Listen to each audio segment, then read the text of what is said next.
ustedes está basado en un hecho de la vida real. Explicarlo no podemos.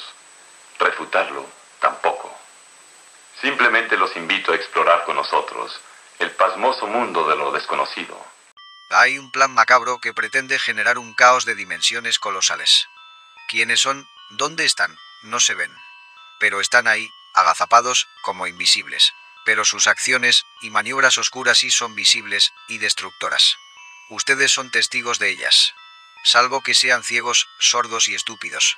Políticos, líderes religiosos, grandes medios de comunicación, magnates, estrellas mediáticas, en fin, personas con el suficiente poder terrenal para provocar paulatina y perversamente un caos generalizado.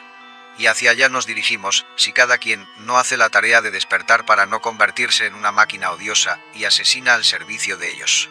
El método consiste en crear una especie de efecto invernadero emocional. Generan zozobra, miedo, angustia, intolerancia, pesimismo, negativismo. El objetivo es que perdamos la esperanza, la fe, la alegría natural de ser y vivir. Lo que esperan es que la presión sea tal que la población mundial estalle en una guerra fratricida de la masa contra la masa. Para sus fines maquiavélicos usan influencers, youtubers, ventrílocuos y títeres que siembran odio y exacerban los ánimos de la humanidad. El experimento se parece a la manipulación de una olla de presión, repleta de emociones ávidas de sangre, morbo y toda expresión de violencia. Siembran también antivalores y todo aquello que aniquile la libertad individual, el orden establecido, la lógica, la sensatez y la razón. Por eso hoy, como nunca en la historia, estamos asistiendo a un escenario de locura colectiva, donde impera la paranoia, el pánico y la pérdida del sentido de la vida. Hay un aumento de la criminalidad, incluso de los suicidios. Hay violencia intrafamiliar como nunca antes en la historia. Sobreabunda la insensibilidad y la perfidia humana que se expresa en un goce por la desgracia ajena y la aprobación tácita o explícita de matanzas, masacres y exterminios. La humanidad está extraviada en la maldad. Hay que acabar, hasta con la cucha de la perra, parece ser la orden de esos engendros. La frase era del uso cotidiano de un asesino superlativo, Pablo Escobar. Pero nuestro monstruo criollo es un angelito al lado de estos actores del nuevo orden mundial. Yo soy Tony Hacker, para terminar. Si tú, que estás viendo este video, no luchas por tu libertad, si no haces algo, como por ejemplo, no creerte todo lo que ves, concederte el beneficio de la duda y razonar, terminarás convertido en una máquina de odio y de muerte al servicio de ellos. Como siempre me despido desde Caseros, Argentina. Hasta un nuevo video. Chao. Del mundo. Ello desencadenó una ola de protestas que sumió al país en la mayor crisis política y social desde su retorno a la democracia en 1990. La situación se agravó cuando la violencia tomó las calles de la capital chilena, Santiago, con la quema de diversas estaciones de metro y buses, saqueo de supermercados y ataques a cientos de instalaciones públicas. El gobierno, entonces, decretó estado de emergencia, lo que significó el despliegue de los militares, quienes, además, ordenaron toque de queda en la ciudad. En Ecuador, la decisión del gobierno del presidente Lenín Moreno de poner fin a los subsidios a los combustibles desencadenó protestas multitudinarias por un polémico paquete de medidas de austeridad que las autoridades se vieron obligadas a cancelar de inmediato. Como respuesta, Moreno anunció el traslado de la sede del gobierno de Quito a Guayaquil.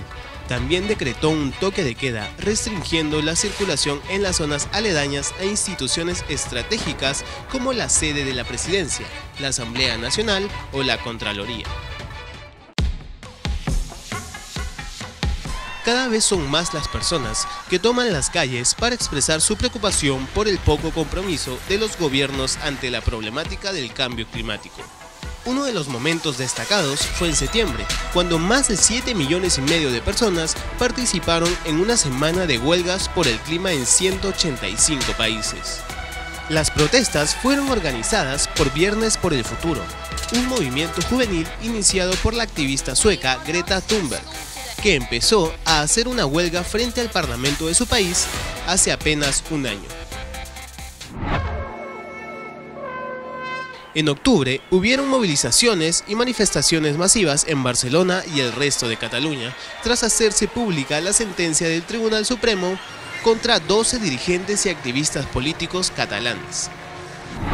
En la India, las protestas se dieron después de la decisión unilateral del gobierno indio de revocar un artículo de la Constitución que garantizaba una autonomía especial a Jammu y Cachemira y dividir el estado en dos territorios distintos de la Unión. Todas estas manifestaciones y cambios se hicieron en medio de un apagón de las comunicaciones, toques de queda y restricciones a la circulación y detenciones masivas de dirigentes y activistas políticos en la región. Por último, Hong Kong es escenario de lo que posiblemente es una de las mayores y más prolongadas protestas ligadas a las libertades políticas de este año. Las protestas empezaron en abril del 2019, después de que el gobierno de Hong Kong presentara un proyecto de ley que habría permitido las extradiciones a China continental, aunque el gobierno retiró finalmente su plan de introducir el proyecto de ley. Las protestas se han convertido en un llamamiento mucho más general al cambio, que incluye la petición de una revisión exhaustiva de la respuesta policial y reformas políticas que permiten que sea la propia ciudadanía la que elija a los y las dirigentes de Hong Kong. Un informe pronostica que en 2021, 2/3 de los países del mundo se verán afectados por las medidas de austeridad, es decir, casi 6.000 millones de personas.